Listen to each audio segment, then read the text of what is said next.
நலாஸ் நாட்டு சர்க்கரை நலமுடன் வாழ நலாஸ் இந்தியாவிலேயே நாட்டு சர்க்கரைக்கு ISI முத்திரை மற்றும் அக்மார்க் அங்கீகாரம் பெற்ற ஒரே நிறுவனம். தொடர்புக்கு 9047045000. 1971ஆம் ஆண்டு சம்பவத்திற்கு பாகிஸ்தான் மன்னிப்பு கேட்க வேண்டும் என வங்கதேசம் வலியுறுத்தியுள்ளது.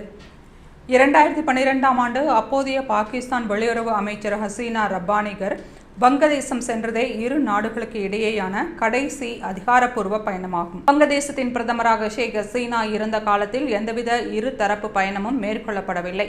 இந்த நிலையில் தான் பாகிஸ்தான் துணை பிரதமரும் வெளியுறவுத்துறை அமைச்சருமான இஷாக் தார் 2 நாட்கள் பயணமாக வங்கதேசம் சென்றுள்ளார். அங்கு வங்கதேச வெளியுறவு ஆலோசகர் தாவூத் உசைனுடன் இஷாக் தார் ஆலோசனை நடத்துகிறார்.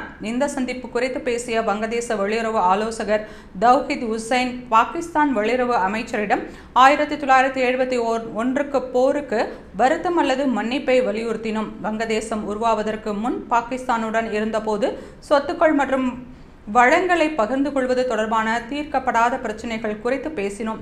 இரு நாடுகளுக்கு இடையேயான வர்த்தகம் 100 கோடி ரூபாய்க்கும் கீழ் உள்ளது. இதனால் வர்த்தக உறவை வலுப்படுத்துதல் மற்றும் முதலீட்டை விரிவுபடுத்துதல் குறித்தும் விவாதித்தோம் என்று கூறினார். பாகிஸ்தான் மன்னிப்பு கேட்க வேண்டும் என பாகிஸ்தான் துணை பிரதமரிடமே வங்கதேசம் கூறியுள்ளது உலக அரசியலில் கவனம் பெற்றுள்ளது.